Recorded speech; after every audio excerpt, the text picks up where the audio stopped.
like, because I'm on so many groups and I don't really participate that much. I'm more of a lurker. I read and I learn, but some of the things that like the things that the people do and everything, it's like 25 different feeds and amendments and this and that, and I'm like, holy cow. I'm like, how do you have, first of all, have time to do anything else? And how much money are you spending on all this like high end? It's just like the Coach bag of feed. It's like, why? But then, a lot of people would critique us a lot and tell us how wrong we are for things. But, in the end, if it's successful, is accomplishing what you set out to do, whichever way that is, and it might not look like what someone else has done or whatever, but yeah, success is measured in outcome more than it is following someone else's idea of what you should be doing. So far, we've done really good with all of the animals. We are mostly successful. Yeah. And that is, I know people, being on the groups and everything, I know some that do, far better than us, of course. But I know some that are just like, cannot figure it out, can't do it. They get the chickens and the predators get them, or the parasites get them, or they, and we've lost a few, but I think in the scheme of things, well, in the scheme of everything,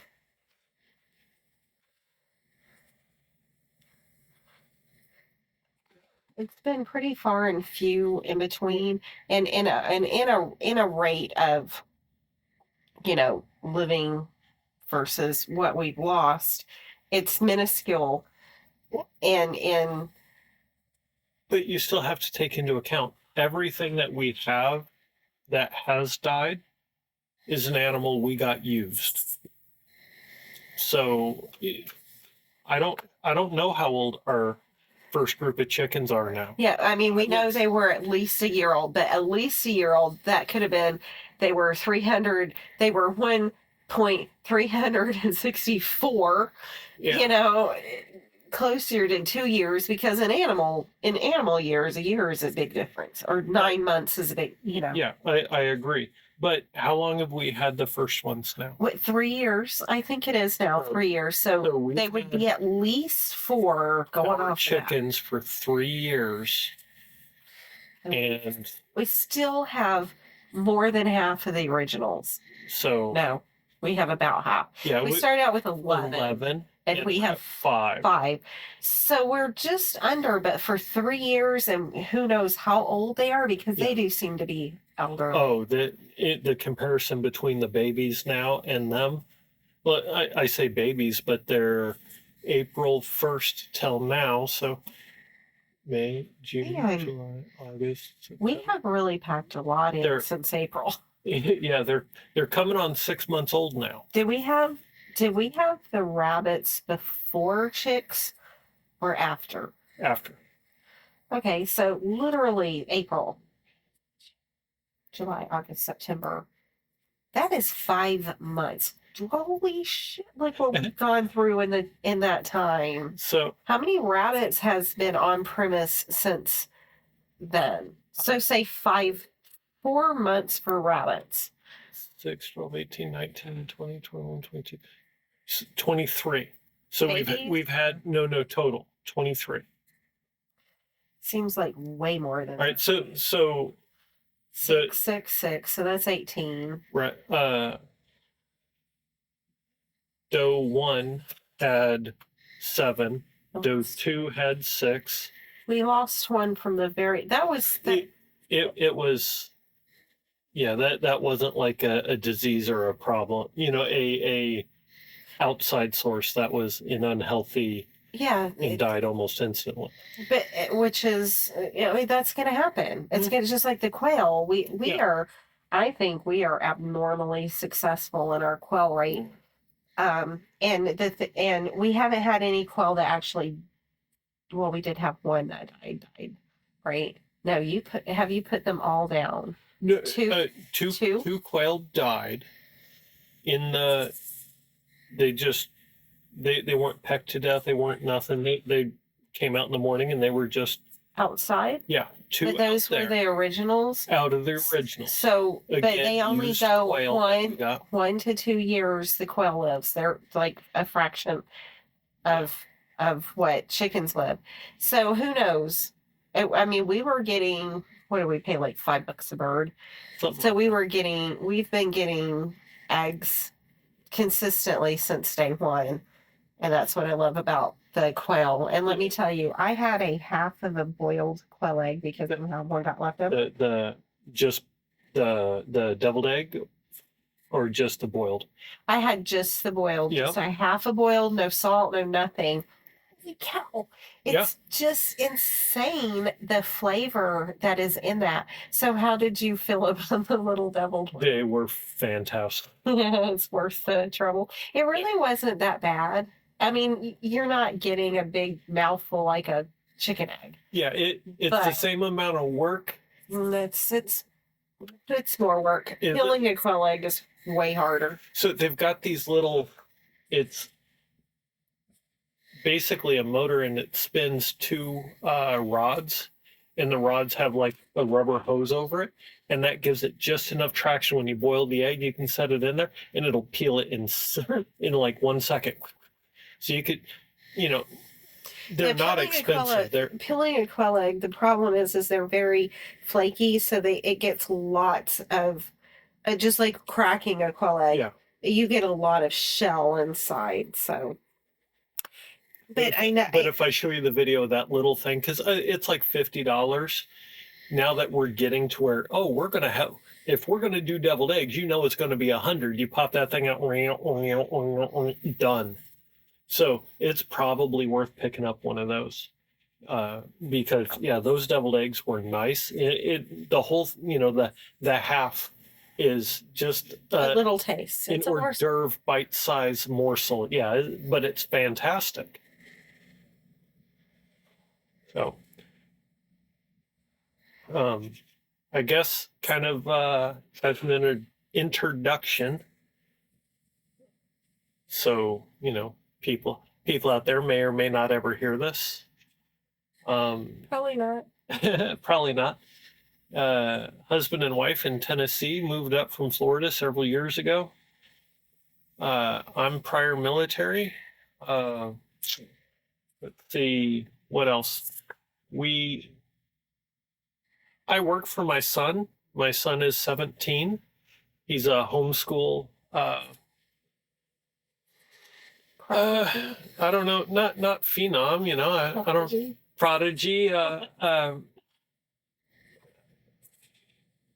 So anyone who has ever met him or known him knows exactly what that means. Yeah. But people on the outside could never grasp it. It's easy for a parent to be overly zealous about their own child, but we have two children,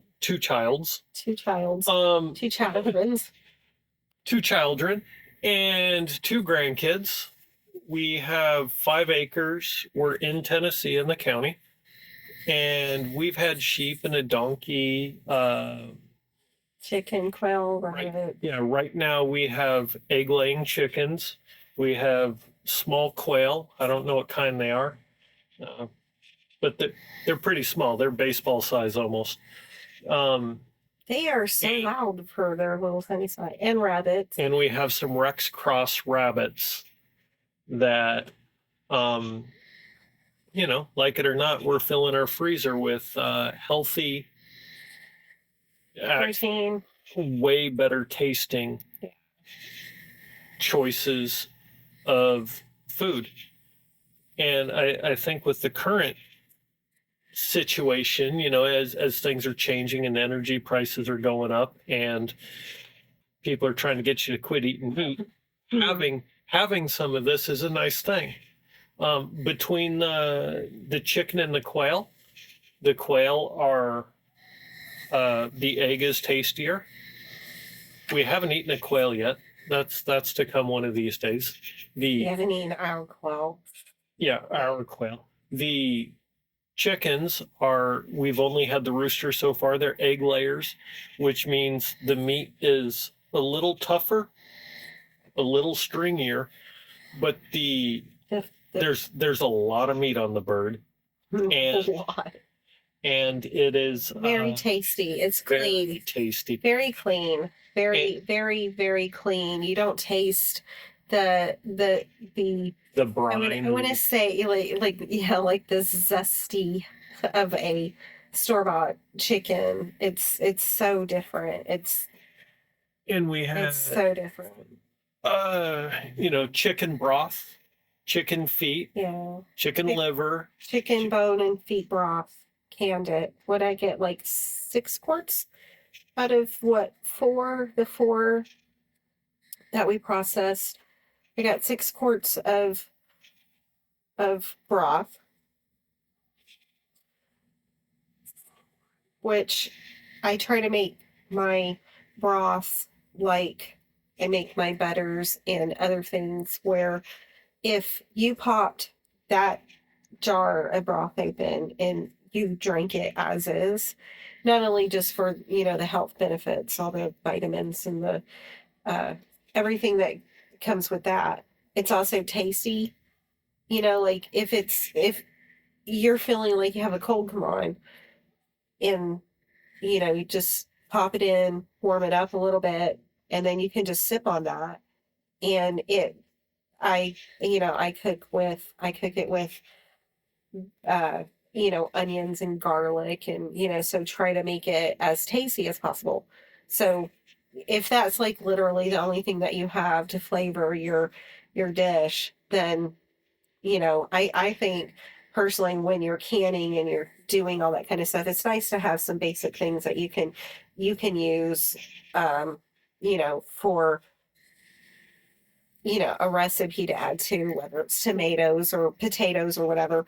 But I like being able to pop open a jar of green beans and warm them up and not have to do anything else to it, because that's, it's so much time and it's so much work. But in the end, when you get to pop open that jar of green beans and you don't have to do anything other than to just, 2 minutes warm it up. And I'll say, like, on the chicken broth, still chicken broth, whatever we want to call it, the flavor, like if you compare it to a bouillon cube, it's not the same thing. There's the not canned, but paper boxed broth that you buy at the box store. It is that is a completely inferior product to something you make with your own, and it's not favoritism. It is the richness that is in the final product. It's not love. It's not boiled correctly. It's not something where the cooking was a difference. It really is the ingredients make an amazing difference. And the bare bone broth that I made, that stuff is, I should win an award for that one. Not I myself, but just the fact that the capability that it exists is a thing, because that right there, if you about to have something really bad, monkeypox or COVID or whatever it is. Hopefully I'm not going to get monkeypox. So anyway, that stuff is that's gold. It's gold. It's gold. Not only is it delicious, but it's just that is, when everybody's goes to the pharmacy to pick out their cold remedies and everything, when we just have to go to the freezer or to the dining room to the apothecary, to the teas, to the herb garden, all that kind of stuff. Where, you know, I've known a lot of people in my time here, well, almost 50 years, that it just, even young, that are on so many meds. They go back and forth. And granted, if I had, I mean, we stay on top of Z's Yeah. eye doctor stuff because he obviously has issues. But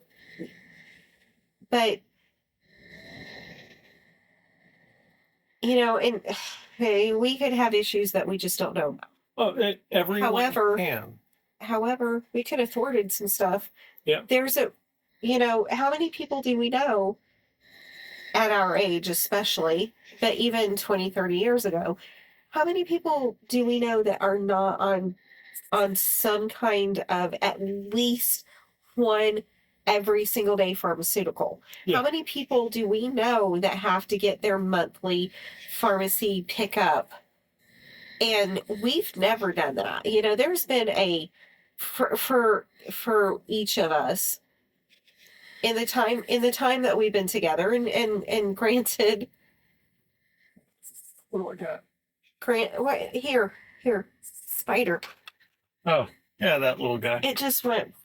Yep. Anyway, but He's coming down to hang out. But so 25. So just go over the last 25 years, and I've worked in medical. I've been around it. It never really.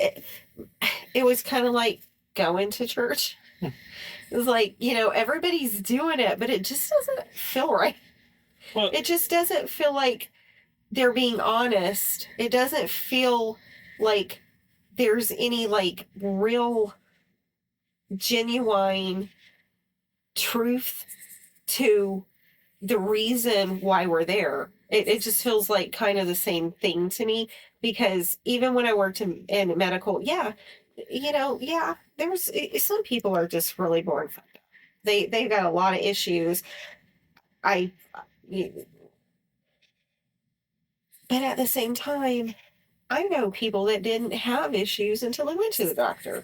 Well, they're like, let's go in for a checkup. And then next thing you know, they're on 6 different meds because the doctors found all kinds of, and sometimes it just really feels like it's tic-tac-toe or that bingo card. Well, no doubt there's an honest need for doctors.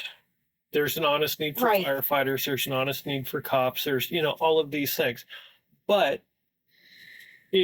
just like the adage of don't invite a cop into your home is the same sort of thing, is not inviting a doctor unnecessarily. If there's a good reason, absolutely. If you can't into your realm of your health world. Yeah, if you can't figure out what's wrong and you need help, go get that help. But not every solution for what ails you comes with a prescription. Yep. So, but with every prescription comes dollar signs to a whole bunch of people. It's not just 1 or 2. It's a whole bunch of people. Every single doctor that prescribes you something, they're getting a kickback. Somehow there is a reason why. There is a reason why when you work in a doctor's office, insurance, it's when you work in a situation like that, and you get real excited when a pharmacy rep is coming around because they are going to wine and dine you. Big dinner. There's no expense held back when it comes to that.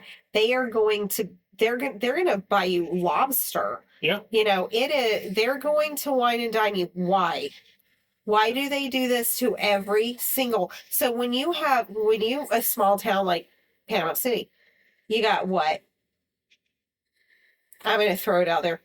400 different offices of some type of healthcare. Yeah. Some kind of healthcare. These people go to every single one and they wine them and dine them. They don't treat one lesser than the other. Yeah. They're getting, whether it is a full on, you're getting 30 pizzas, or we're getting Moe's are going to come in and set up their buffet or whatever. Realistically, every pharmacy rep that comes into town is probably dumping close to $250,000 in just fluffing you up. in fluffing the local doctor Uh-huh. offices up to prescribe their med to you. Yeah. For you have And they to write love the to see him prescription to coming. get They the kickback. love to see him coming Oh, because, yeah. man, if you think that the office workers get the kickback, those doctors, man, they're laughing at the office workers because they're so happy to get, Moe's or pizza or whatever, and they're just like, I'm actually getting like a kickback. Yeah, But then, they're like, we're gonna give you a $500 bonus this year. Oh, I'm so excited. I'm so happy. Thank you so much for appreciating me. And then they're like, you fucking jokes. But again, we're not against medicine. No, We're against proper treatment for what you need. we are And for proper treatment for what you need. if you need a doctor, if you need a chiropractor, if you need a doula for birth, And not if you need the bullshit filler stuff. Yeah, The but filler stuff is the killer stuff. yeah, we do a lot of holistic, but I wouldn't say in the sense of, here's a magic cure-all for everything. No, it's kind of like eat your vitamins, eat the things. Don't eat a candy bar and then take a vitamin supplement. Get rid of the candy bar, eat something that's healthy. And Okay, then I know you're gonna hate this, but broccoli and kale, come on. I eat And some kale, some, not it's much, hard. but some. It's really hard to justify supplementing anything instead of a Snickers bar. It's So- hard. So But you could also actually make a Snickers bar, your own Snickers bar, and that is going to be a health bar on top of you get the satisfaction of that. However, there's a lot of benefits to like dark chocolate. but In the moderation. thing is, and this is where I literally think the biggest line between living healthy holistically and the opposite of that. I honestly think the line is just being able, it's your mind. Your mind is conditioned. We grew up on, and our children really grew up on, even though I tried to teach my children healthy habits and stuff and to limit the fast food and stuff. And even when my kids were little, especially Bryce, he's 26 now, especially when my kids were little, we didn't understand so much the dangers of fast food and and processed foods and stuff. Because when we were kids, that stuff was just coming out. It was amazing. It was yay, and TV dinners, all that stuff. It was amazing. Not But to it was say, different then. yeah, not to say it was good then, But they but got it us hooked. it was much, I would say much healthier. Mhm. The oils the fries are cooked in, all And of then it these trickled things. down to where it used to be food. It still used to be food. Now we're getting that pink slime stuff and calling Well, it chicken nuggets. What If you have a little blood mixed in with the breast meat, you're gonna get pink. But what if you have a little some assholes and some toenails and all that shit? Yeah, Yeah. I still don't want to eat it. Yeah. Especially because I don't trust how they're not only how it's made, but how it's being cooked in the restaurants. There's no way. um, No, it should not happen. so to finish out the tour of our little 5 acres, we have basically a 1 acre little private park that no one else gets to enjoy but us. And then we have Angela has a few raised beds with some squash and tomatoes and a few little things, but the rest is overflowing with medicinal herbs, echinacea, lemon balm. Tell me some of the stuff. I'm having fun listening to you talk about that. Basils and like Okay. 9 different basils and 700 mints that do take over. Yeah, but what's do you wrong? want me to with try to Yeah. try to? Ju- So I basically have my quick rundown of my gardens. which just are in the front of our house. I can pop right off the front porch right there, and I have my all of my medicinal herbs and flowers, but also my cooking herbs right Yep. outside my kitchen window, which I feel super spoiled. I just, I do. I know I do it, but I feel very spoiled to be able to have that.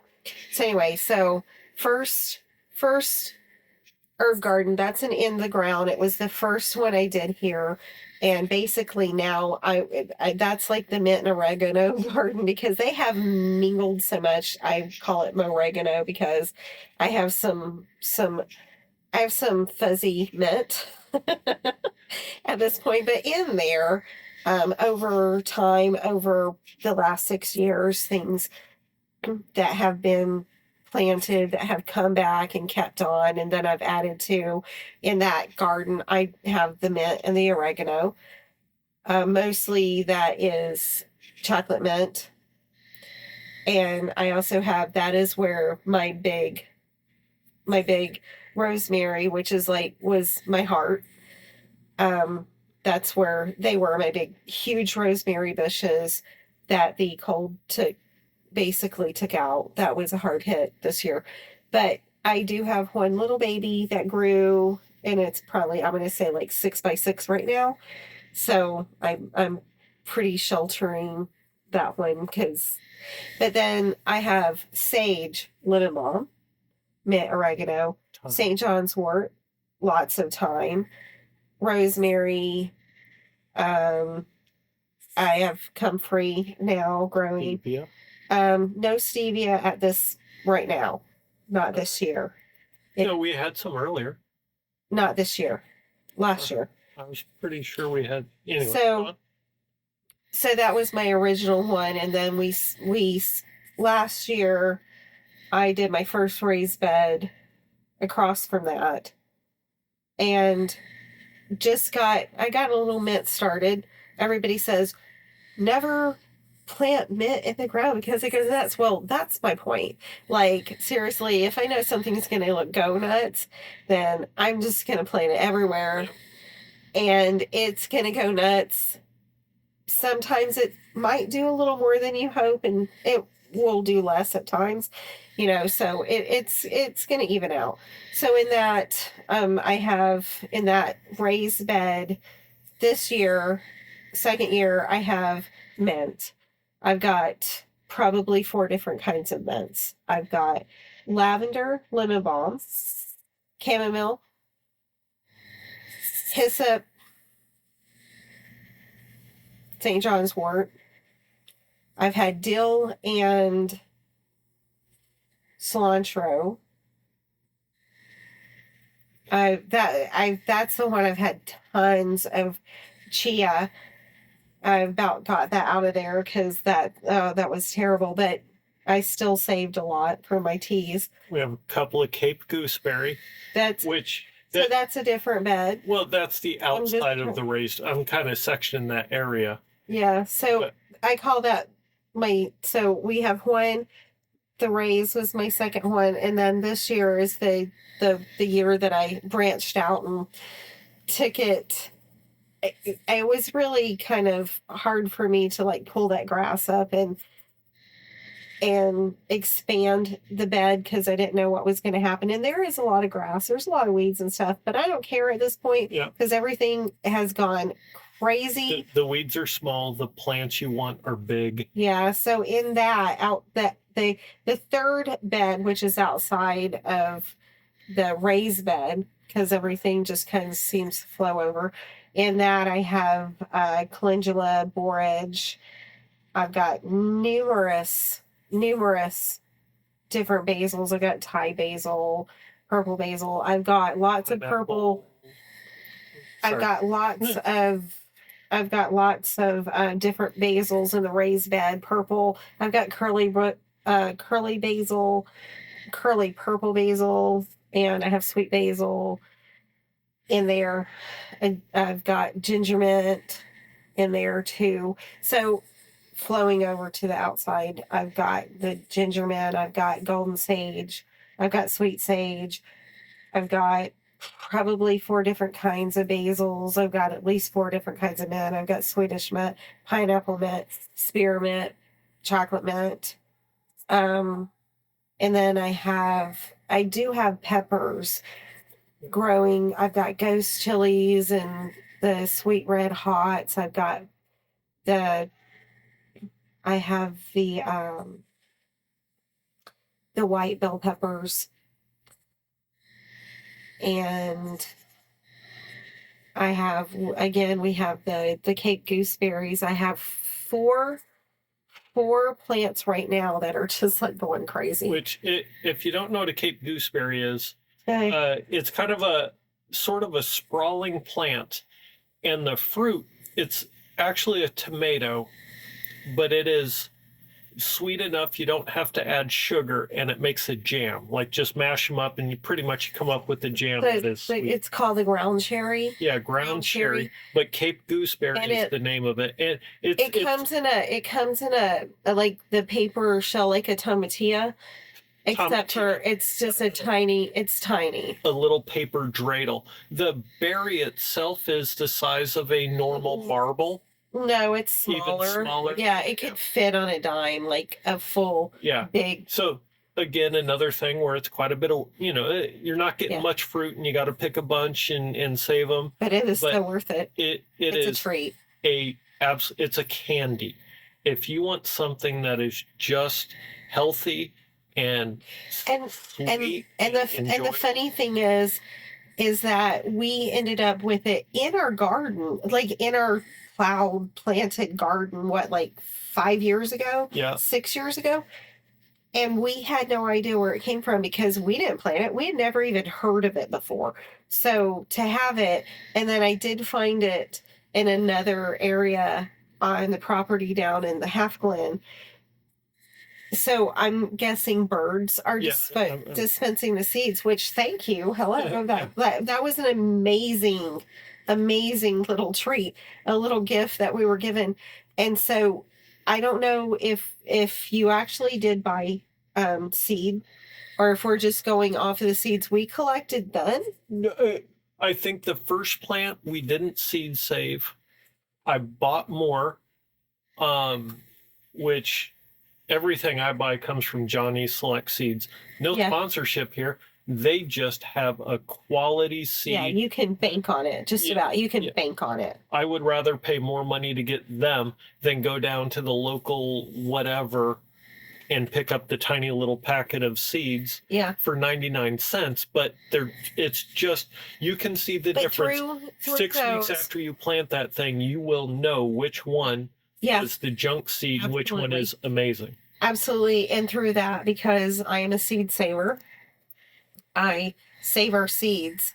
And so it might cost a little bit to get a quality seed to begin with, but then over years, I don't buy a lot of seeds. Yeah. I mean, we have a lot of seeds we bought originally when we were starting out because you need to, but because I do go to the farm markets, the Amish market, all of that, and I buy what I feel is really good quality produce, and then I save all of those seeds. And it's crazy because you can save your seeds. You can go to the market, save your seeds, start like April, May, June, when it just starts up, and then start buying, because I have a tendency to go completely nuts when it comes to all of this stuff. But with all the animals and everything, nothing goes to waste between canning and everything. However, everything we grow and then everything I buy at the farm markets, I save all the seeds and everything, and we haven't bought seeds in quite some time. Yeah, and this includes, like, you buy a bell pepper, it's full of seeds. Buy a tomato, it's full of seeds.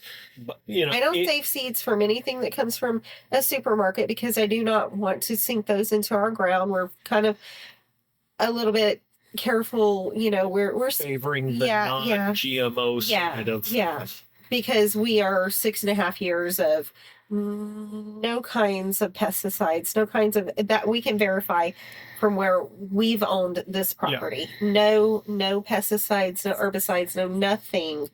And we actually have really good luck because even though our land is loaded with deer, they don't touch anything. Yeah. Really. Maybe a couple of hairs low down. But so back to the herb garden. Yeah. So I have 1, 2, 3. And that one still I couldn't list. There's a few more things. I couldn't list. I've got we'll post a picture somewhere. So many things growing in there. And I'm always planting stuff. So I literally have like beets and radish and kale and everything that are popping up here and there. What is your Instagram? Do you know? No. Not All right. offhand. Well, there's a ton of photos of everything Angela's doing. And so I'll put that link in the bottom for her Instagram so you can look at stuff to get an idea what we're talking about. But so on the other side of the sidewalk, you have your so the other side of the side. So that whole side is weirder and than the other side, which I thought was already kind of crazy. So I started out with the soil compost garden. Well, real quick, let's go over that. The raised beds, we just have slab oak from the property. We slabbed it up with an Alaskan sawmill. Throw it together. I don't want it to be pretty. Basically put the four sides on. We threw a bunch of soil. You threw a bunch of soil. Well, I started with the raised beds. I started with a layer of cardboard because I do want to, cut down on the weeds and stuff. And then I just started layering, usually the first layer of wood chips because with owning a tree service, we have unlimited amounts of wood and wood chips and all that. All the wood chips. Yeah. And so, putting these beds together, really simple, takes just a couple of minutes. So wood chips, usually, because we have rabbits and chickens, I usually take the rabbit poo. If you want wood chips, you can get them delivered to your house for next to nothing, really. There's a website called Chip Drop, CHIPDROP.com. And you go on there and say, hey, I want wood chips, and a tree company will come and drop wood chips off at your location. So very simple, very easy, and it has some, by using that app instead of calling the company, you get some insurance coverage. The tree company gets some insurance coverage. If you changed your mind, they're not held responsible, sort of thing, But so it's a good medium or in between the customer and the tree company to get what you want, and it is extremely cheap compared to buying it from a local nursery or something. And also, wood chips have basically almost unlimited uses. Yeah. Especially if you're homesteading, you're gardening or whatever, get a pile of wood chips. Get it off in the corner. Let it sit. The longer it sits, the better it is. We have wood chips that's been sitting for a few years now. The soil that has broken down is crazy. So I start with the wood chips, the top wood chips that are just chunks of wood the chips. precious non-broke down. And then I go down, I start breaking it down with the soil. We haven't bought soil in years because we don't really trust what's in it. We got a soil delivery. It was expensive. They get here and it has glass and balloons and all kinds of stuff in it. So the first year on our garden, we got some in. And you couldn't. The first year, everything was pretty well magic. The garden was magic. And then the second year, year, that they're out of business? Yeah, they're out of business now. Yeah, good. But what they delivered, it cost, I think, $300 for 4 yards. And And it killed every single thing that he even looked at. every bed that got mixed into Was completely dead. died. No productivity. It absolutely killed our garden. Now, that's not to say it's going to happen every time, because the first time it was fantastic. So I don't know what the difference. It was a different. It wasn't the same place. No, the same place. No, it wasn't. Are you sure? It was Kellum's to begin with, and then it was out of Eden, and Yeah. so Kellum's good out of Eden. No, and now out of Eden is out of business. Out of business.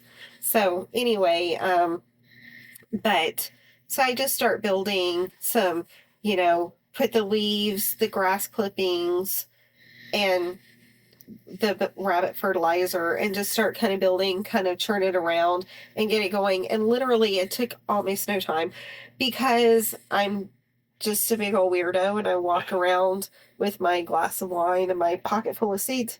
Rabbit. And even though I wasn't planning to plant in that, I was just going to continue to build the soil. But because you'll see in the next 2 beds after this, I was just going to start the soil, get it building and everything. And next thing you know, have this big giant Amazon of a garden full of, I call it my surprise garden, because I just planted a bunch of seeds that I'd saved off of, what I grew or the farm market vegetables. Yeah, not really planting, just throwing stuff in there. So before I knew it, I had literally a magical spot. Yeah, for anybody who doesn't know, we have chickens and rabbits. Rabbit poo is ready to go on the garden direct. You don't have to do anything to it. The chicken manure is very high in nitrogen, and it will burn the roots and the plants, everything, until it's been diluted, watered down enough to, and just sat. Yeah, it needs to age before you can use it. Yeah. Rabbit, straight on, ready to go. So if I use any chicken in, period, it is mixed in mostly with the rabbit fertilizer. And our in our coop, the rabbits and the chicken and the quail are all in one coop. It commingles, and it's a deep litter. Yeah. So it's not scraped clean every couple of days. It's built up to where it's self-regulating, self-handling. It's magical stuff. So I have my surprise garden there, which I ended up with, I can't even tell you how many different melons and squash, zucchini. I've had in that just this summer. I've had acorn squash, spaghetti squash. I've had so many patty pan, zucchini. I have quite a few different ones that I have no idea what they are, and some that I'm just letting them go until they just I don't know, burst or. But I figure those are seeds, and I've gotten it growing in there. I have tomatoes. I have tons of tomatoes in there, and I also have a lot of mushrooms, because we also do mushroom farming, and I do collect all of the mushrooms around the property, and I use it in my compost soil because it's really, really good. And the next thing you know, I've got mushrooms growing all over the place, and I've had a lot of puffball mushrooms, which I specifically did put in there, and we have had quite a few of those, which are one of our favorite edible mushrooms. Yeah, we occasionally do indoor mushroom farming, but we have on our property, we get morels, chanterelles, oyster, coral, cauliflower mushroom. Let's see, what else? There's a few other ones. Reishi, that's Whittier. Have lots of dry wood. So we'll finish going over the raised beds before we go on to the rest of the property. Oh, okay. Then she'll be back in a minute. I'm going to leave the garden stuff for her. She knows way more about that. But I can tell you on the property, we also have several blueberry plants, fig, strawberry, raspberry, blackberry, pear, apple, orange, lemon. We have hickory nut, chestnut, pecan, black walnut, and something else I'm not thinking of. So roughly, excuse me, half of the property is wooded, but it's kind of here's a strip of wood, there's some grass, there's a strip of wood, there's some grass, and it's kind of a unique layout because the elevation changes make things difficult, but because with the tree, my son has a tree business, I work for him, and I'm not necessarily a tree guy, but I love working with my kids, seeing him mature and grow, and doing my best to help him build his business and be successful, which he really is knocking it out of the park. I can't say enough about homeschool and letting your child run their own future. And I don't mean that as parents we're pushovers and he can do whatever he wants, but we try to guide and watch what he's doing and encourage the good stuff and discourage the bad stuff, like anyone. But we're fortunate that neither of our kids had any interest in Superman or Spider-Man or even huge gamers. He games, he plays some games, he has a computer, but he has always gone after educational games, simulators, equipment simulators, farming simulator. Of course, he plays Minecraft and some of the other games. He gets on with friends. And that's all fine because Minecraft is extremely informative. Yeah, you can run around, hitting zombies and mining if you want, but you can also build full computer systems in Minecraft. So it's a super educational game for a child, for a much bigger child, I suppose. There are good lessons from it. So as the homeschooling, we followed the Robinson curriculum, which is loosely. Yeah, we're not going to, even the curriculum, we're not going to let it totally dictate what we do. We're very loosely, that could be like our middle names when it comes to anything. Yeah, we just let things go. So we'll get on to homeschooling in a little bit. But for the rest of the property, we do a lot of foraging. There is fiddlehead ferns. We had cucumbers growing wild for a while, or growing randomly, I should say, not wild. Somebody, we had okra, zucchini, all kinds of stuff just growing in the woods. And we have a wall of asparagus that we can't kill for nothing. I try, but she likes it. But we have a lot of what are some of the plants that we? Oh gosh, we have comfrey, Solomon seal, lots of violet, and tons of. We get chives all winter long. Lots of chives. Crazy amount of chives. Lots of clover, lots of violet. We have redbud trees. We have dandelion. We have tons of plantain. Everything is just bursting. Yeah, it's amazing when you quit cutting your grass like normal and let things kind of take off. Now having the sheep, that really Right.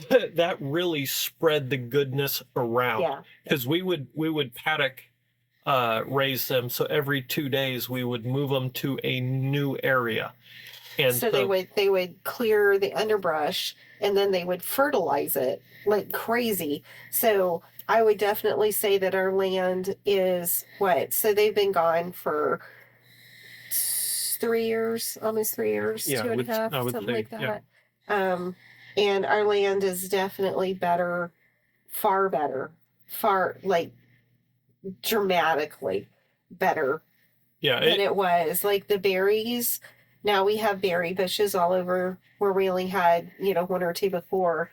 We have berry bushes everywhere. Um, we have I don't know if it has anything to do with it, but this year the mycelium was just like, it's been bonkers this year. Just like, so it's everywhere, but we're also, adding in the hugel culture yeah. and Just put in a hugelkultur mound.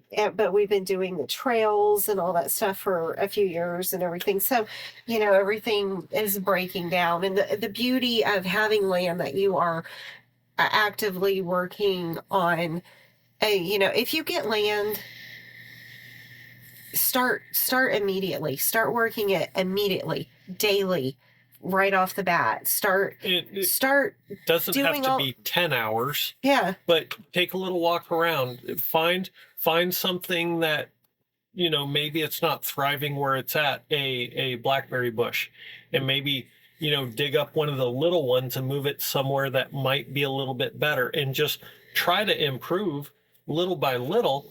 But it is amazing. I mean, when COVID hit, we didn't have to leave our house really to get much of anything. I mean, we chose to, but we don't have to. we chose to very little. Like now, nothing's changed. I mean, when COVID hit us, when COVID hit, it really hasn't affected us other than, work and things like that. But when COVID hit, it wasn't really that big of a deal for us because life didn't really change that much at all for us because, our life doesn't really revolve around the outside world as much as what goes on around here. And I wouldn't call us preppers in Not in at that all. sort of. No, we have 2 freezers. We can stuff that we grow, so we can enjoy it all year round. But really, it's just a normal day-to-day life.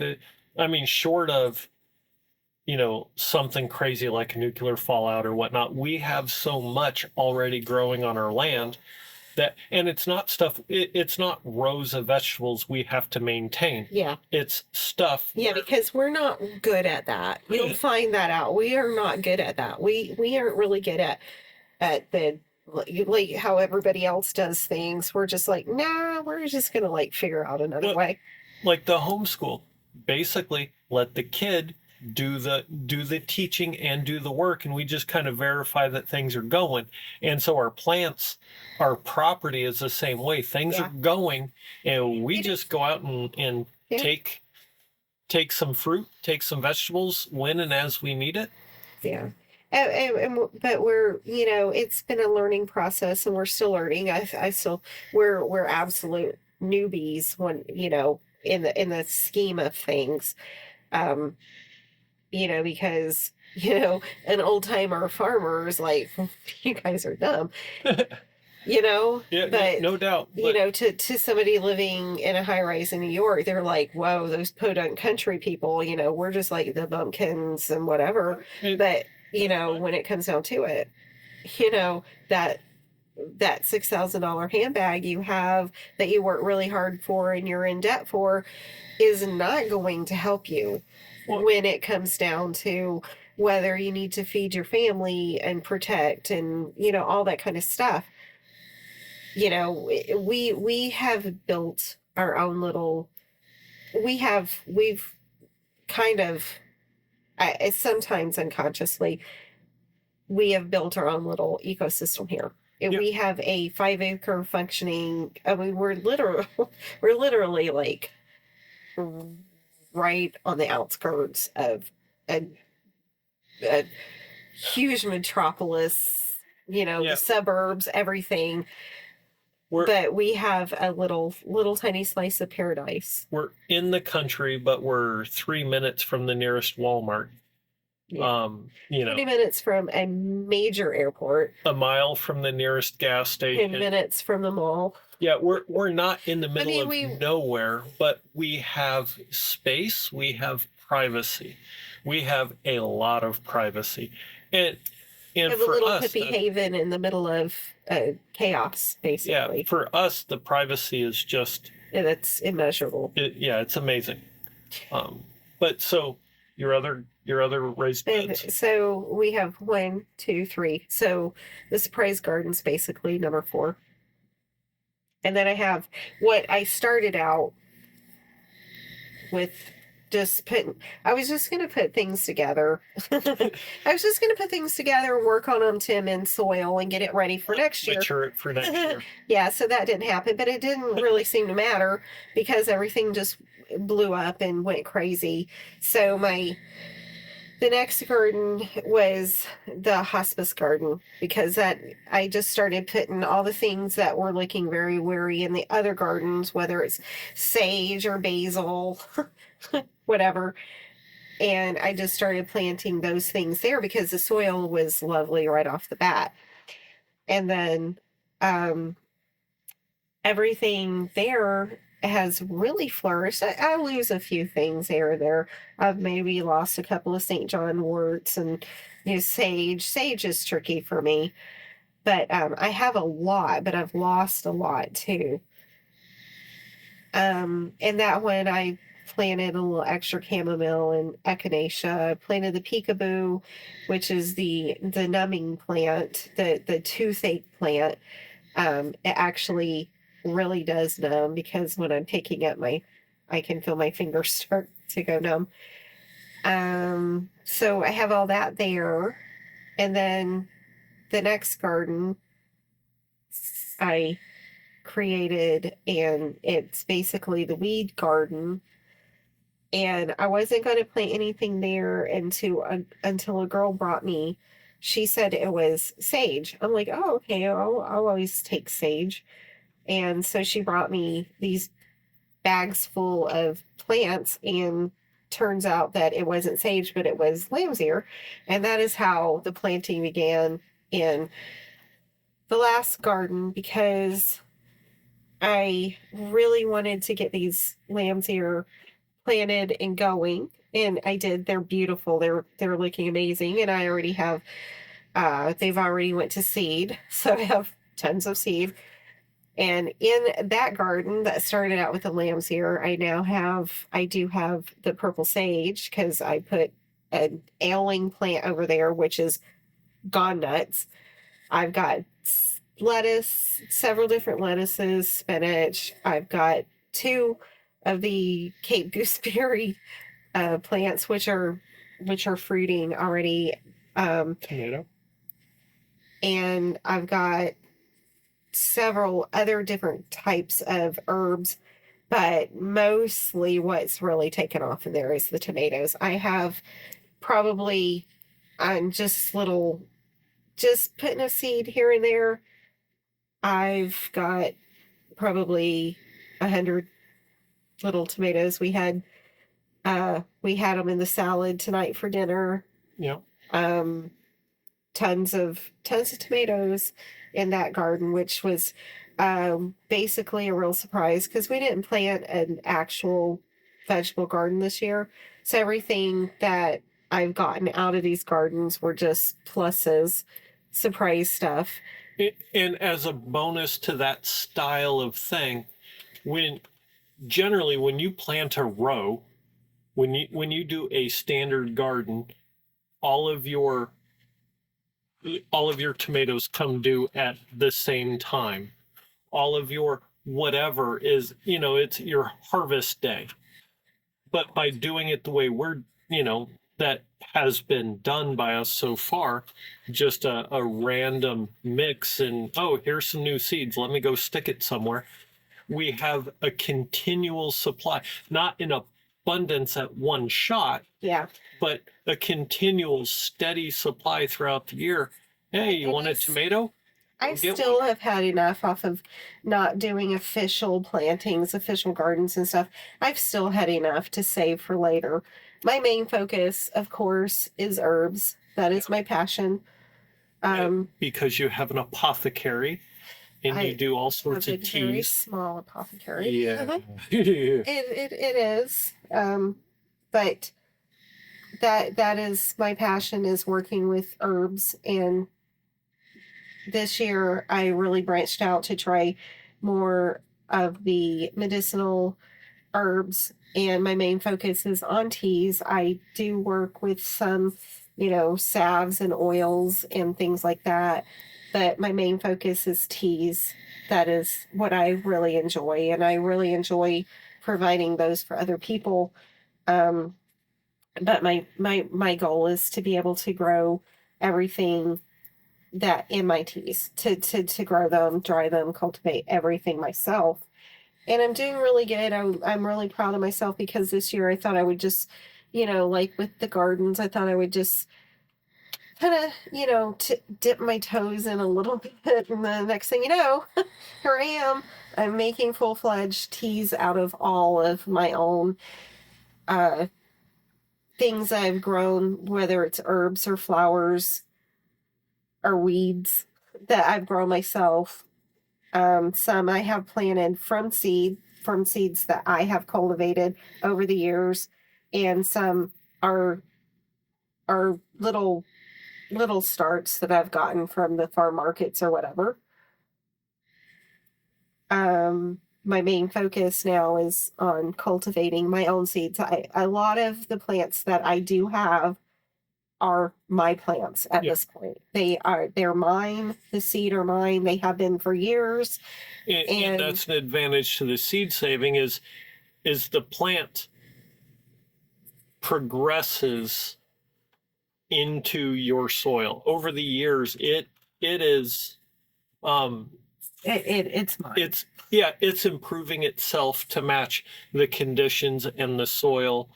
And so when you seed save, you're generally going to come out much better off with each succession. Mm-hmm. It is going to be a seed for your soil, not just from your soil.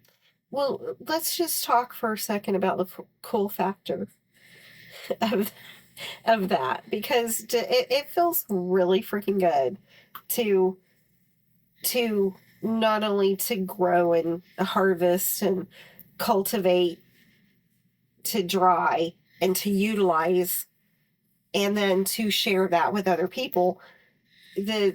Your own product that, at this point in time, I've got seed, I've got plants that are mine. They have been for years. Yep. That is, it's, I guess until you do it, you don't really understand it, that it's a good feeling. Yeah. It's a good feeling. I think that it's probably how you would feel when you write a book or something, that you've done something from scratch. You're a little baby. Exactly. So there's all of that. And, but for me, I am, my passion just is in the medicinal herbs. Yep. And figuring out ways to use those. But in the meantime, I'm working on permaculture. I just really think that's super important, because that plays a part into everything we just talked about. Because at a certain, when you get to a point, and it literally can only take months or a couple of years to get to a point where you're just, everything is flourishing from your work and from your seed and from everything. And truthfully, it's probably less work than just doing the yard work. Well, it's less hard work. It is, absolutely, because you're pushing a mower rather than, oh, look at this beautiful little flower seed. I'm gonna go over here and put my friends joke that I'm a Disney princess. but it's just everything is it has an organic flow to it. When you get in there and you start doing the things, and it has a natural organic flow to things, and it's just a trickle down. And when you get into it, and there's a lot of things that are intimidating, but over time you're like, wow, why was that intimidating? Because not only did you master that, but off of that one thing that you just mastered, you just learned 25 other things. It changes your perspective It- on a lot of the world. Like a lot of like everything, like every aspect of life. Yeah. So When you start living your life in a fluid, organic way, and just let things go, let things flow. I mean, yeah, we're here to amend. We're the amenders.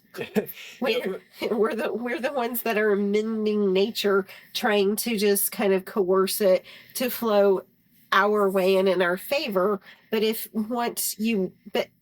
that flows over into all the other aspects of life, because basically everything is just an organic machine.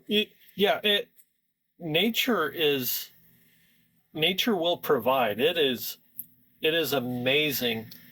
How long do you think it has to stand there going, seriously, you guys, are you freaking kidding me? Like, I will give it all to you. I'll like hand it out. This is why I can never be like a school teacher. Like, I hand it out to you. It's right there. Are you that freaking stupid? Forests grow everything. No, we cut it down and then try to force grass. So that's just silly. The thing on like some of the gardening groups, because my mindset is very different than years ago, because I probably would be asking a lot of the same questions that I think are so freaking stupid. I mean, literally some of these. Okay, so like, okay, I'm just getting started. What do I need to do? Say I just bought a half acre. Woohoo! I'm a homesteader now. Just bought a half acre. What do I need to do to get started? What's the first things? Well, you're going to need to do some testing, and you're need to call the labs in, and you're going to need to do this, and you're going to need to have excavators come in, and you're going to need to take the first 6 layers off of you're in the middle of nowhere, but you need to take the first 6 feet off of it, and then you need to send it off and have it tested, and then you need to have scientists come in here and tell you exactly. You know what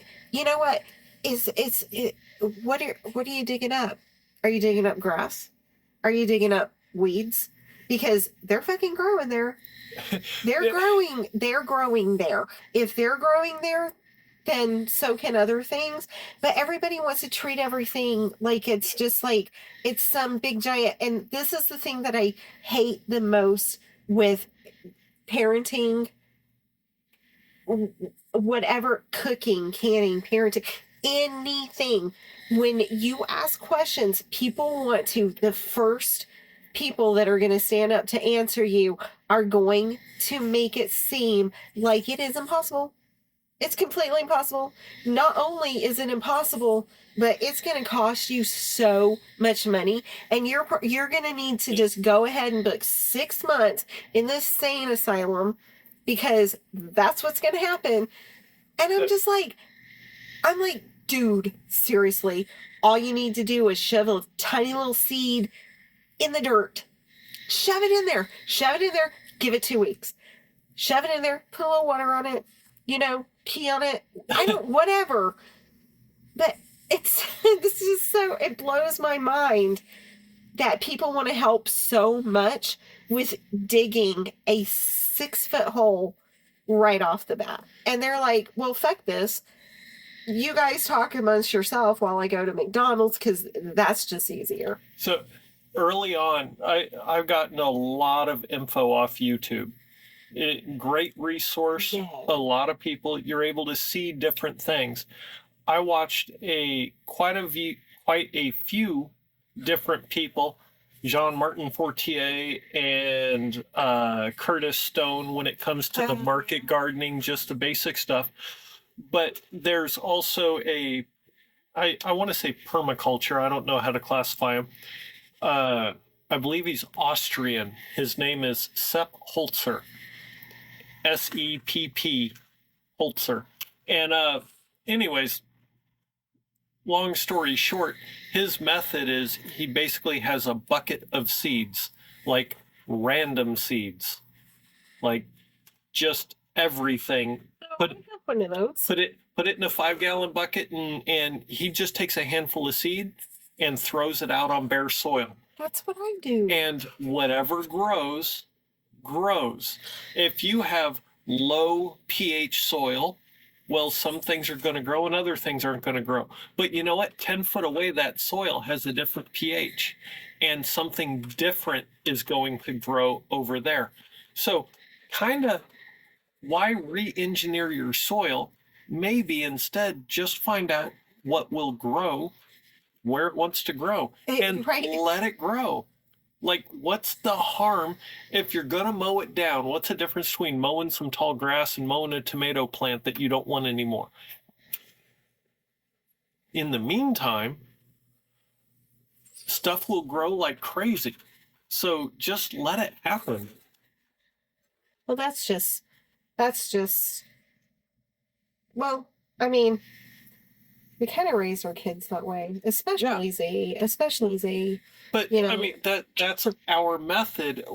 Why overcomplicate? Why complicate it? Why find a rule set to follow that you don't have to follow? Your land, your method is not our land, our method. We can tell you what we're doing, but why not?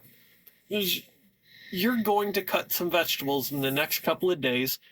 Just take some of the seeds out of there and then just put them in the ground. Oh, it's too late for tomatoes. Who cares? Plant it anyways. Are you out anything? And see, are you out anything other than future knowledge? See what starts to happen. Oh, the tomato took off right here under this window. Great.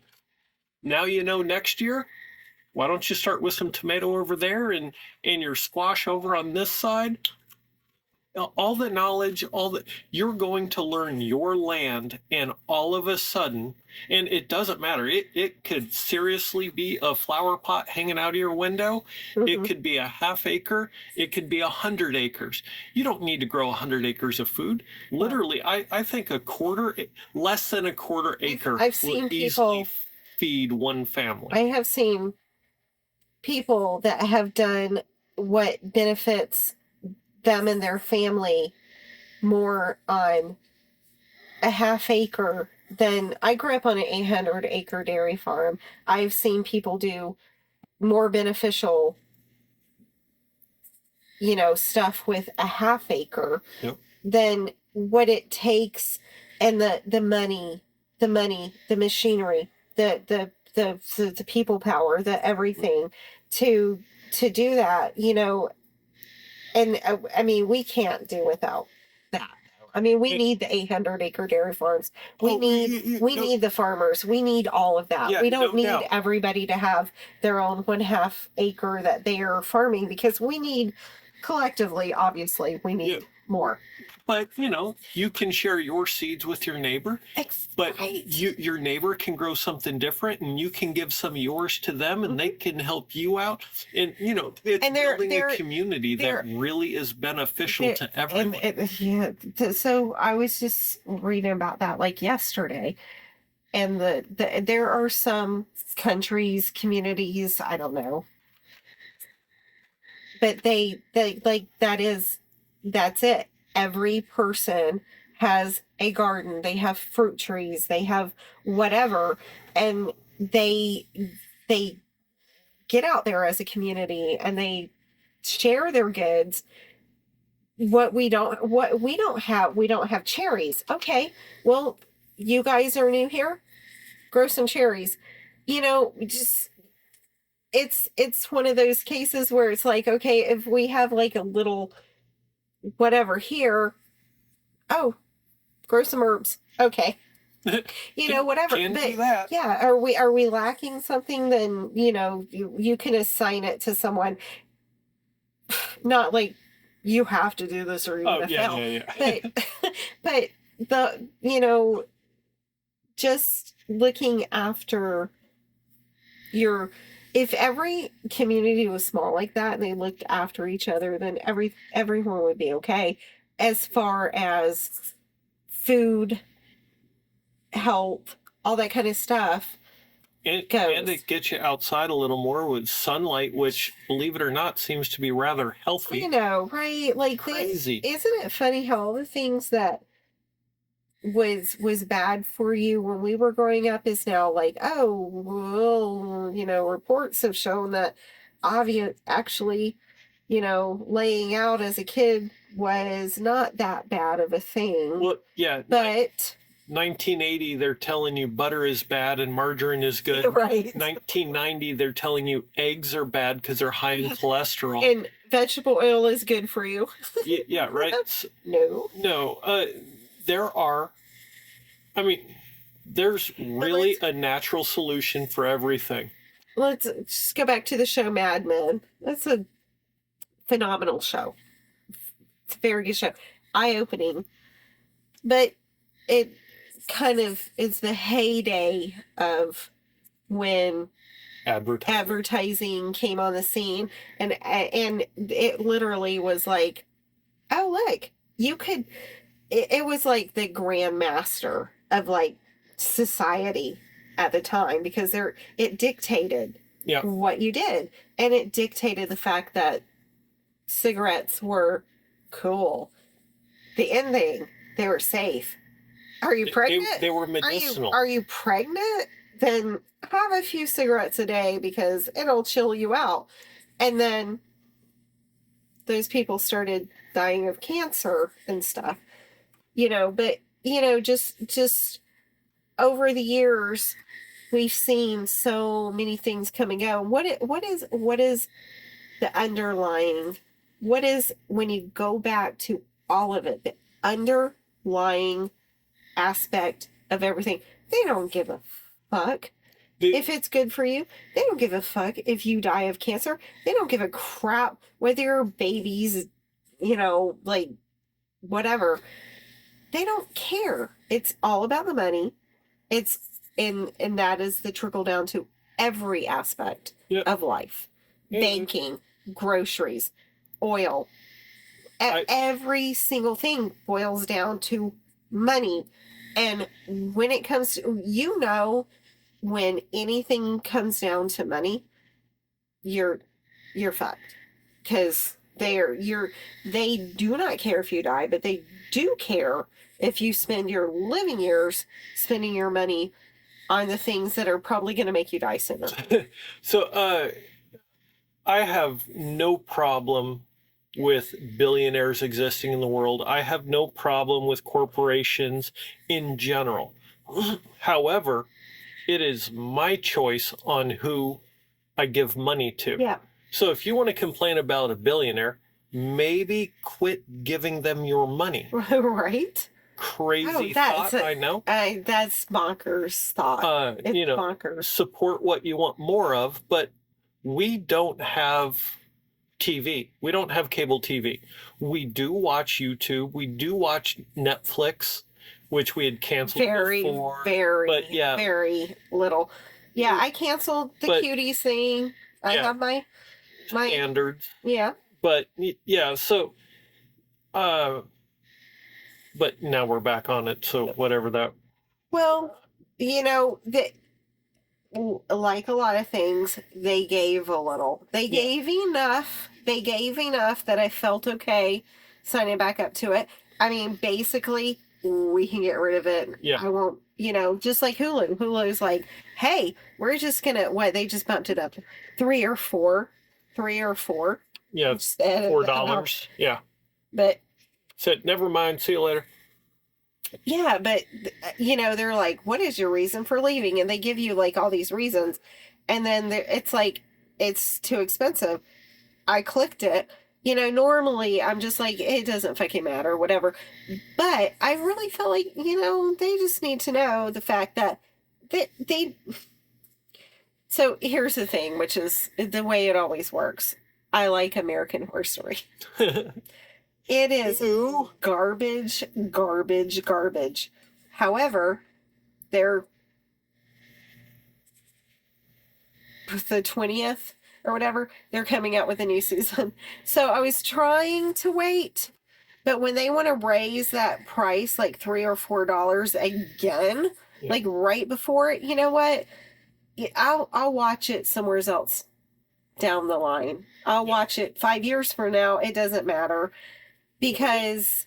But the beauty I was getting at with not having TV is the amount of advertisement we do not consume. We look up a lot of things. I watch a lot of YouTube. But the more we do to eliminate advertising from our lives, it's amazing that advertisement really does have a lot of control over you. It drives what you want to do. So once you start to kind of get rid of that stuff that you just don't need. I mean, there's things you want. Great, I want a Lamborghini, but I don't have one, right? So I'd still rather have my Dodge Dart. Whatever. Shut up. You don't want to open that can of worms, do you? No. 73 Challenger. That's all I have to say. So it just by realizing that the advertisements are not what you need, and if you take a step back from people telling you what you need, all of a sudden you need a lot less. Mm-hmm. We're not destitute. My kid just bought an excavator. We have 2 TVs. We have everybody has gaming systems. Multiple stereos. Yeah. We all have our own computer. We're not for want, but we now have much more choice in what we want, and we are way happier. So let's just, like when you want to boil that down, you get rid of a couple of things that most people fall in the trap for. NASCAR, football. So without that, you're not really like tied to as many things. Yeah. I'm just, because we're in East Tennessee and it's just started football season. Oh yeah. Yeah. Holy crap. Like the people that I think are most like me have lost their mind over the weekend. Like, I'm like, yeah, we're definitely not the same. That is on a little. Yeah, I won't kick it. So right now we're sitting out. I think I already said this. We're sitting on our deck. All kinds of plants, a couple of chairs. We have citronella candles going. We have a little umbrella, and the lights are some Christmassy light, sort of. I mean, they're different, but they're kind of, as an idea, say Christmas lights running the ring of the deck, which just gives a nice. There's plenty of pictures on my Instagram. Yeah. So yeah, the Instagram's going to show a lot of things that we talk about. Yeah, and for my whole 6 subscribers. They love it. But see, stuff like this, we're 6 years into this process. We did some gardening and some other things. I'm going to go with like 2 years. All right. So, 2 years of serious. The garden, we started, 5 years ago on the garden, and then a failed years. It's kind of been off and on. We've done some farm animals. We've done some gardening. And we have a lot of trees on the property, fruit-bearing or seed-bearing trees. Yeah. And we planted a lot this year. 5 new apple, an orange tree, key lime, 4 or 5 figs, because our fig tree is like our favorite. And then last year we had a deep cold freeze, and on top of that we got the borer worms. There's a borer beetle or something. So it got our figs. Killed our. We had one fig tree, and it annihilated that fig tree. We thought it was totally dead and gone. Instead of like burning it, because a lot of people say just burn it, but so we just cut it. We cut it down beyond. We cut it to the stump, and then it is bigger, better, greener, and more lush, and it is fruiting like nuts, probably more than it has been in the 6 years we've been here. And we just cut it back. Obviously we needed to get rid of the borers and everything, but again, it is back, bigger, stronger, better. Maybe we could do that to the pear tree, because we literally got like 3 gross pears this year. Yeah. But we've had. Last year was pretty phenomenal on the pear tree. It wasn't. Last year was. No? It was so. But the year before, it was phenomenal. And we couldn't can. Your mom came over, we canned a shit ton. We couldn't can and process all the ones we had. Even a tiny bit of what was there. So, I always trying to figure out what kind of pear tree it is. It's hard. It's tasty, whatever it is. It's a hard pear. It's a hard pear. They go from hard to rotten. Yeah. So it goes hard, rotten. Yeah. It's a green pear, but the pear tree is old. It's so good. It is very established. It is old. It's probably dead. On its way out here before long. But just a really good fruit that's useful for canning and a pear hash. I love to. That's a fantastic side. A little bacon and jalapeno. Oof. But for me, these pears are perfect to just peel, slice, a little goat cheese, a little honey, some pecans or walnuts or whatever. It's like a cracker.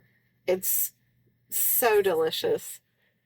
So it's perfect. Down the road, we're planning on doing a few videos here and there. We'll make some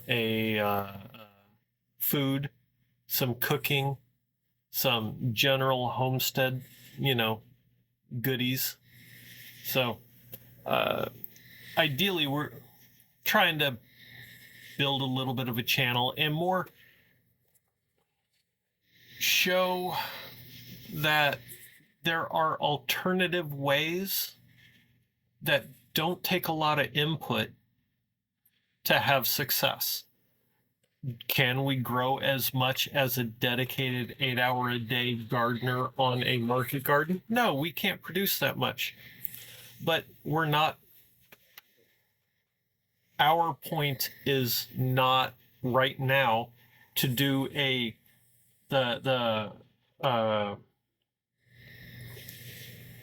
what's the farmer's market? We're not trying to set up a stand and sell everything we have. We're trying to save and keep the things that are good for us. And to progress. And to build and to grow. And share. So I think one of the things on the different groups, I'm on so many different groups, but when it boils down to it and everybody asks, about advice and this and that, and how can I be successful, and how can I do this and how can I do that? And the number one thing I think is that just try. Try. Because everybody's so afraid of failure. But failure is learning. Every fail you make is a learn. And that is a win. If you learn something, it's a win. If you experiment and you fail, I almost predominantly experiment. It's And a lot more fun. I am experimenting is so much fun, where more- just gardening is work. I am so much more successful in experimenting than I am when I try to it's a bummer sometimes to go, okay, well, I need to stop and do this way. And then when you're like really focused on it and you're really watching it and then it fails, you're really like bummed out and everything. But if you're just like, I'm gonna paint this little happy little tree over here, just go with the Bob Ross thing. I mean, we're big on that stuff here. So I'm just gonna plant this happy little herb over here, and if it takes off, that's amazing. If it doesn't, then maybe it taught me something, and maybe I'll do better next time. It- Or but when you're seed saving and when you're just going through the cycle of rotating everything, just moving everything along, you're not out money. yeah. You're out, and you're really not that much out of time, because if you compartmentalize it into, well, that didn't work out, but I learned something from it, it is not a loss. So many people think, oh, I have weeds, oh, I have a dead plant, oh, this and that, I'm a fail. No, you're not. It's a fail only if you cannot recognize it as a learning situation, because you're gonna fail. You're gonna fail. And if you look at it like that's just a fail, then you're never gonna be successful. You're going to kick yourself. You're gonna be down on yourself. Otherwise, you go, oh, well, what can I learn from this? Because we're really not out that much other than time. But people go to colleges and they spend hundreds of thousands of dollars on learning these things. And then we go out there and we're like, fuck, this little tiny plant that I grew from nothing, I spent nothing, it died. But this is why it died. And then you're like, oh, I'm not doing anything with my life. I'm such a failure. Like, you could be $200,000 in debt sitting in a classroom to not even learn that much. A good thing about the diversity of the plants intermingled. So we just had some hornworms on one of our tomato plants, which became chicken food, but we didn't have hornworms on any of the other tomato plants because they're not next to each other. Mm-hmm. A disease or Right. infestation Exactly. propagates Take from it plant out. to plant to plant. So if you have, say you had 5 acres of just one kind of tomato Mhm. plant, one little pest problem is going to devastate. And now you have to come in with insecticides or whatever to handle that problem. But we don't anything. No insecticides, no fertilizers. No, I'm talking store bought, fertilizer. Yeah, some rabbit poo. Oh, some good soil. Let the mushrooms grow so the mycelium works with the plants. Create an environment for the microbes to succeed in.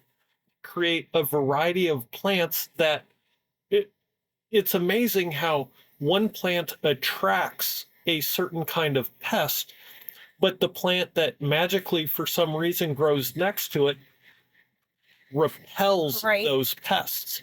And so instead of pests, we go outside and there's 100 butterflies.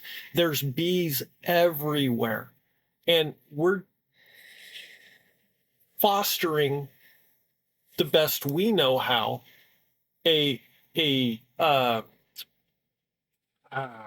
Ecosystem. an ecosystem that is successful and healthy. And it's not difficult, but if you quit putting the chemicals on everything, no Roundup, no pest anything, Nothing. nothing, period, nothing. We we don't we never have. I've literally have every year. I have bunnies growing in my herb garden. Every year. Yeah, baby bunnies just out of nowhere. The deer, we have lots of deer on our land.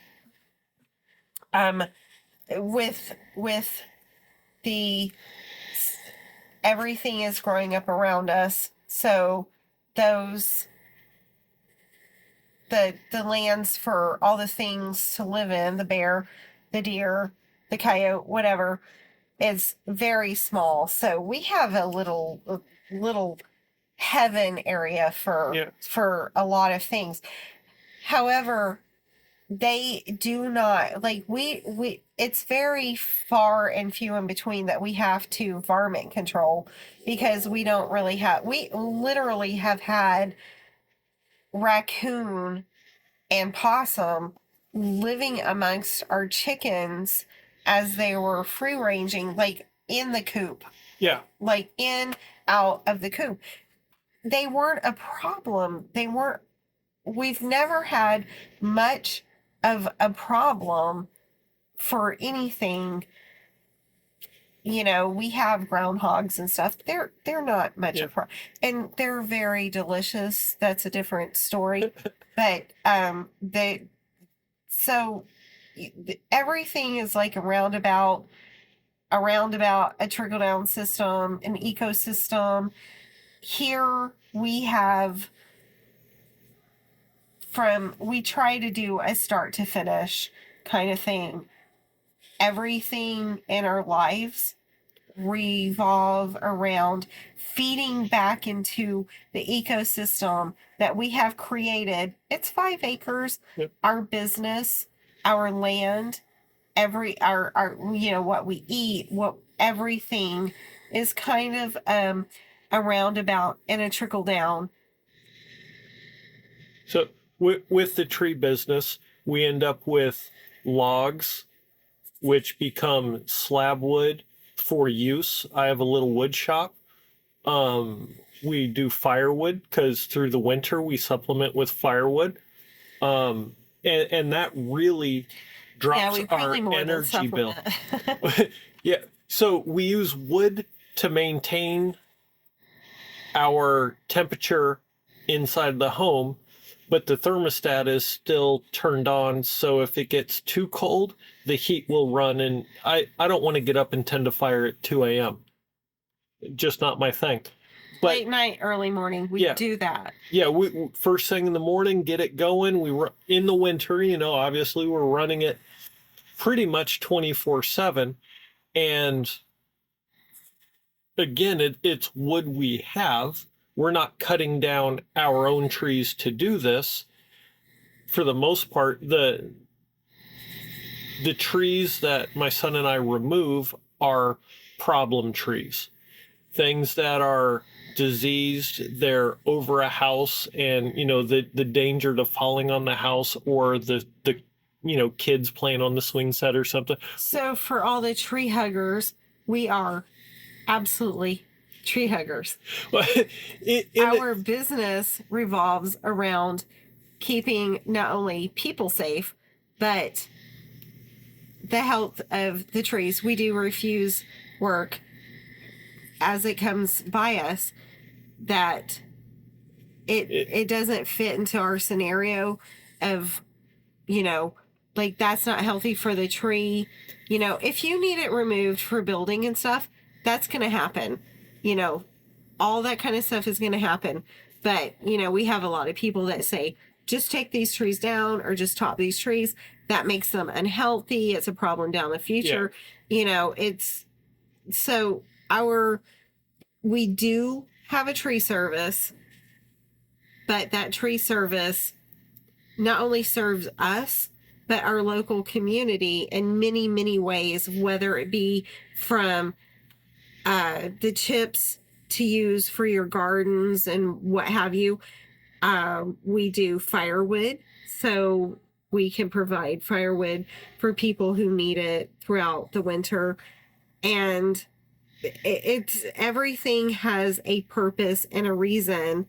And again, that just falls back into our little 5 acres Yeah. of ecosystem here, Okay. because every single thing that happens on our land happens for a reason, a purpose, and it's just furthering on that.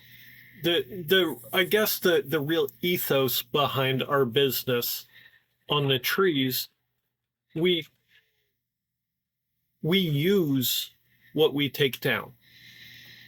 Not all of it comes on the.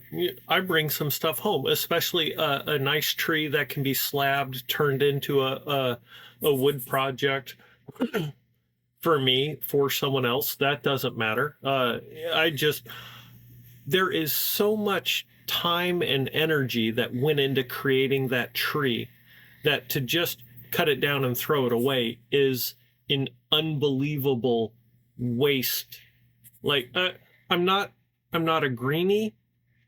I'm not, a tree hugger in the true sense of tree hugger. Whether you think that's a derogatory statement or a good thing, that's not my judgment. I like the efficiency. The tree has produced, over time, it has converted sunlight and carbon dioxide into an item that is usable. And so to just throw it away is an absolute waste of all of that energy.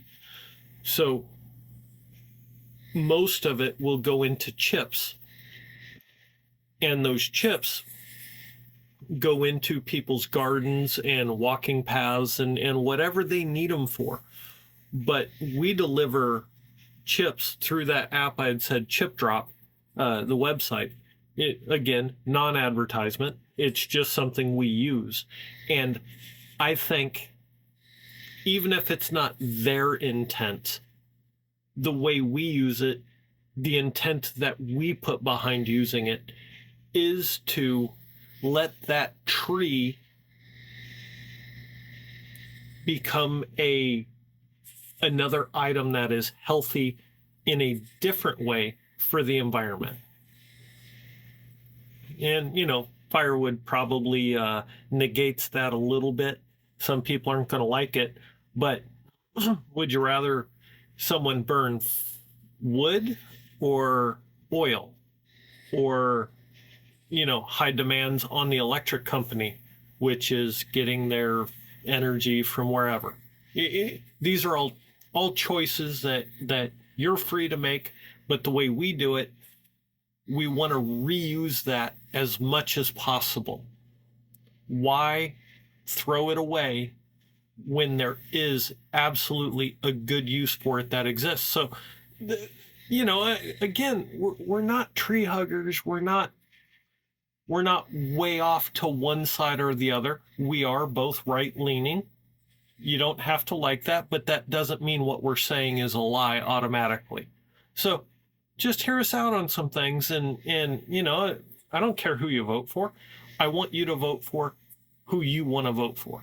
I don't have a problem with that. I just, want to be clear about what we're doing. And in the end, we're creating a home that this is our vacation.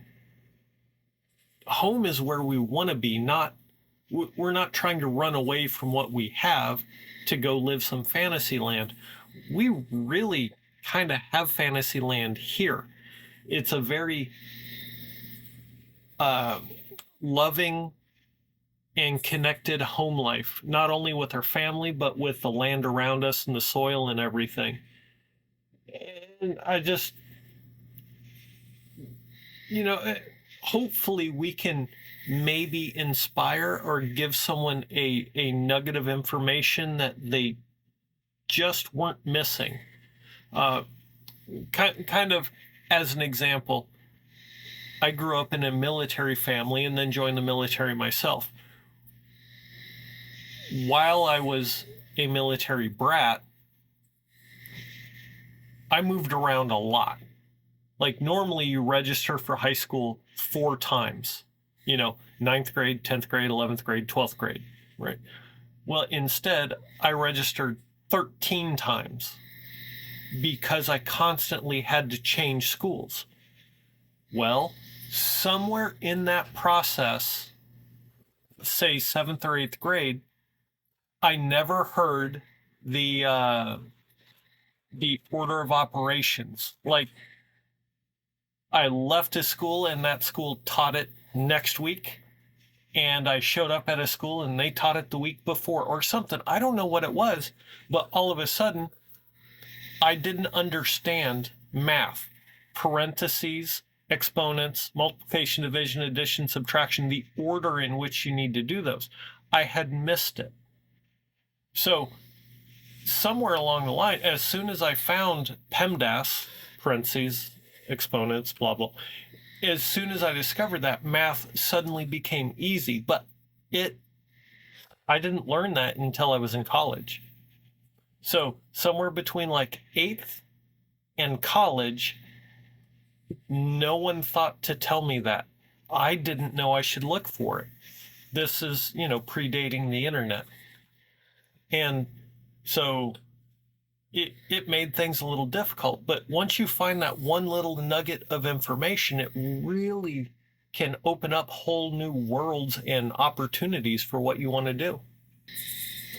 Tell us about your apothecary. It's a piece of shit.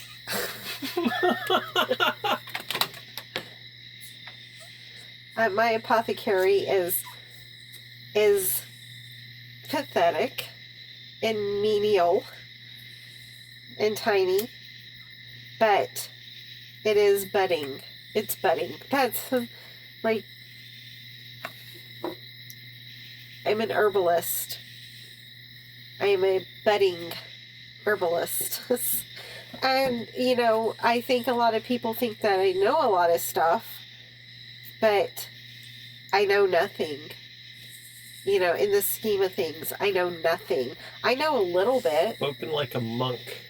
I know a little bit, but I know nothing, if that makes sense. I can talk about some things, but the reality of it is that I know minor things, and it's a vast describe your layout in there of my apothecary. Yeah. So, well, I guess the first thing is that, I have my gardens, my herb gardens. And so I harvest. I have a really hard time. This is my worst aspect is I have a hard time cutting and harvesting things that are beautiful and thriving. I really have a hard time cutting them and stopping their growth. Yeah. But I need to do that because I need those things to be preserved so I can have them throughout times that they're not thriving. So through the winter. So I cut and dry a lot of herbs. And like most people, I started out with just the regular cooking herbs. I've been doing that for years, long before we moved here. Rosemary, basil, oregano, thyme, sage. We're not big fans of cilantro, but I've done okay with that. This is my first year I've done kind of okay with that. I'm one of those people where cilantro tastes like soap. And it still does to me, but I can find the ways that it works and it fits, but still it is a hit or miss kind of thing. Every single herb has a use. There's basically no weed, herb, whatever, good or bad, that doesn't have some sort of use. So,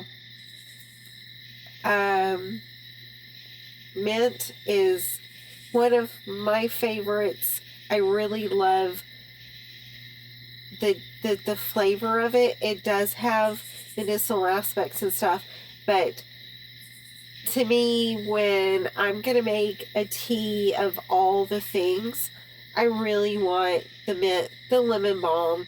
You don't like lemon, but the lemon balm, it all gives like a really good flavor to it. Plus, it's, it's adding the antioxidants and all the vitamins and stuff. But those are the ones that help the flavor, so I can enjoy it on top of, we all want to like consume all the things that are good for us and everything, but that gets hindered by the fact that a lot of things don't necessarily taste good. Some medicine tastes like medicine. Well, none of my herbs really taste like medicine, but some of them taste like skunk. Whatever. But so anything that you can do to offset those, but you're never going to go wrong by adding those things to the flavor and balancing and stuff. My Apothecary, as far as herbs go, St. John's wort. Yeah, it has everything that's in the garden. Yeah, lots of the different mints, basils. Basils, you don't think of that in the context of teas, but basils have so much. Like every single herb, rosemary. When you want to go to a chill tea, which I kind of lean towards chill everything. Like, my main focus in life is Zen and chill and peace. That is it. That's my main focus. And through that, I gravitate towards growing the herbs and the flowers and things that facilitate those. So I grow a lot of St. John's wort, calendula, borage, the basils, the mints, even oregano, rosemary. They all have aspects of the calming, and they have all the good things for blood pressure, your gastrointestinal benefits, all of that stuff. But my main focus is chill. So the plant, whichever, say a mint, let it grow to a full size, leaves are full, cut off the stalk, bring it inside, dry it, let it just air dry, and then strip the leaves, chop them up if necessary, and then throw them in like a ball jar. He's so cute right now because he has no idea. Well, I'm going down the line of what are you doing to take the plant? When do you take the plant, and what do you do with it to put it into your apothecary? So there's basically 4 different purposes of a plant. So you have the flower. That's what you always wait for, the flower. The flower always has the best of everything. But the leaves, the roots, there's a lot of the herbs and plants and flowers that the roots are the most important. The leaves are the most important. Basically always the flower is very good.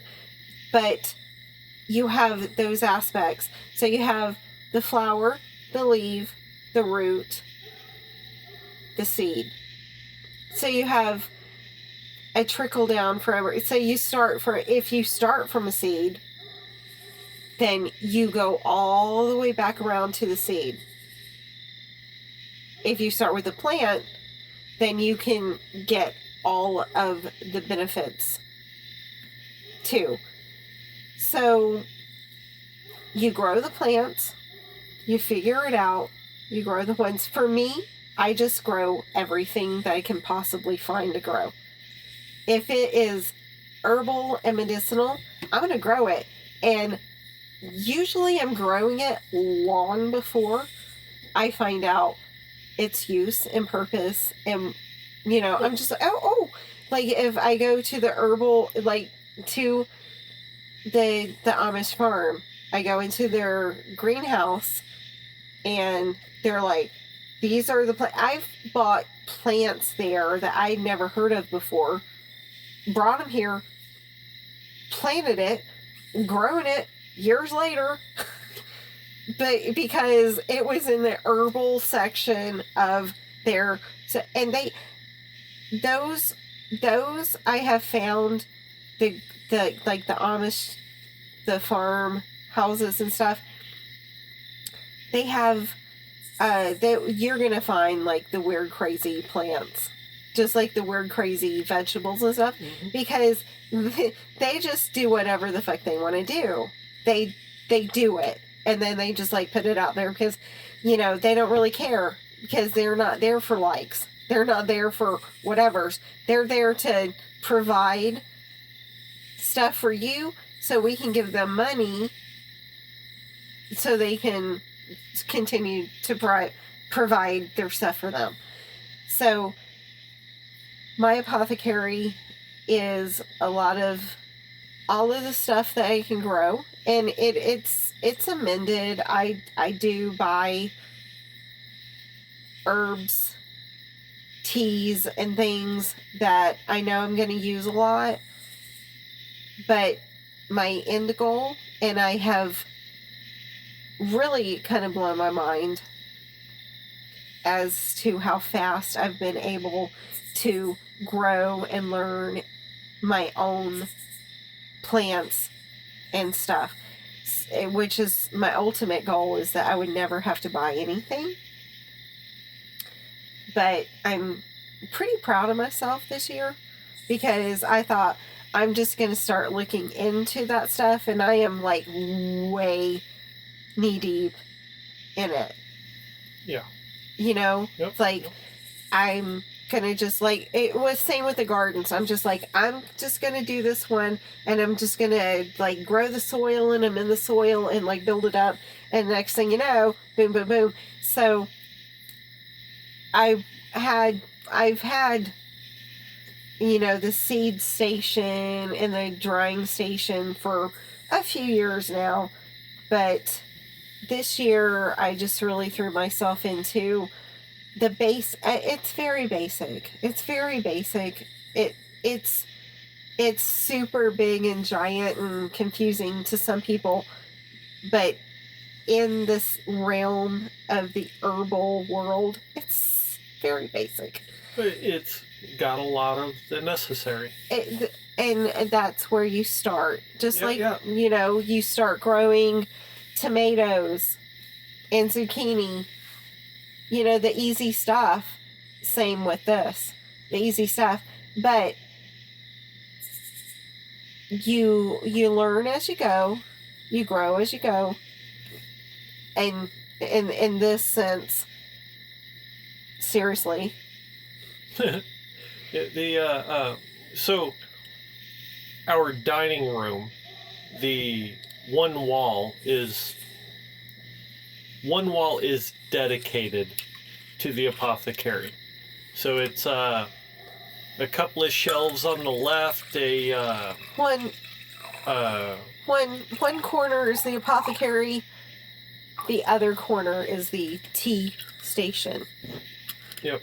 Where the things from the apothecary are utilized.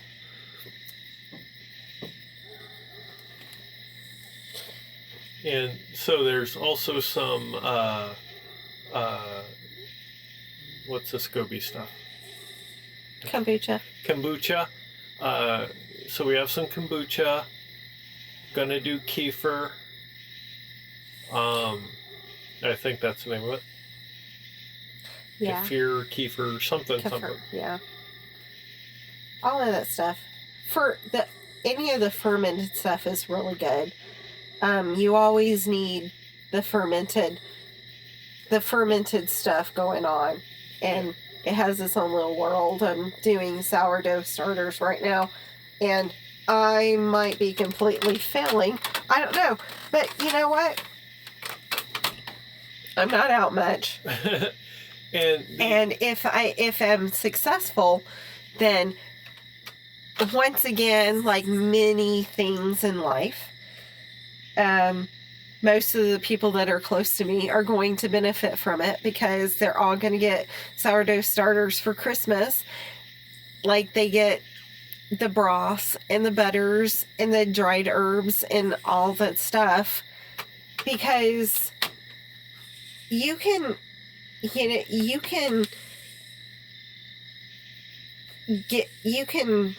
go out and buy a expensive scarf or a pair of earrings or whatever all day long.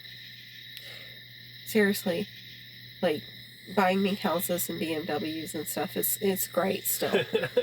but but I have never seen the same reaction, the joy to, buying someone something, as opposed to making my care packages full of bone broth and dried herbs and jams and all that stuff. Except for so there was one time, oh man, 15 years ago, that I got the experience for Kathy and John. So that's Trev's mom and stepdad. I got them the experience of playing with the new white tiger. Oh yeah. Yeah, the white tigers at the zoo. That was pretty. The babies where they get to go in and play with them for 30 minutes. Yeah, so that was pretty cool.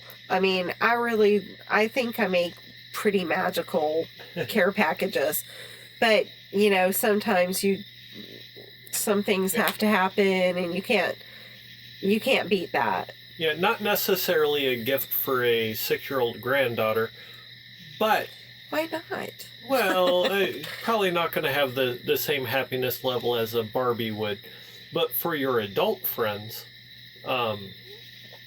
If you ever want, if you have an animal lover parent and you ever want to make brownie points, I mean, seriously, can anybody ever top that gift? That would be hard. Difficult. If they're into tigers, which your mom definitely is. Yeah. Yeah, that was a good one, and it was literally like, you think that all that stuff is wild and crazy, but it's literally wasn't that much money. Not for what it gave to her. But otherwise, we basically, besides the grandkids and stuff, which we're not close enough to them to do the care packages and stuff, but we basically are just like resolved to making gifts and care packages and stuff for Christmas, birthdays, anniversaries. Yeah, you're gonna get a hell of a gift though. Yeah, it's true. It seems that everyone that you give them to does truly appreciate it. So they're fucking phenomenal. Yeah. They are so amazing. It's a nice, And so every now and then I get some of those in return, and it's so nice. People think, so just FYI, people think that you can't give back to the people that give those heartfelt, like, homey baskets of love. but those we don't want a gift card in return. Yeah, no. It's not about what you can do. It's about I've had a few gifts in return that just blew me away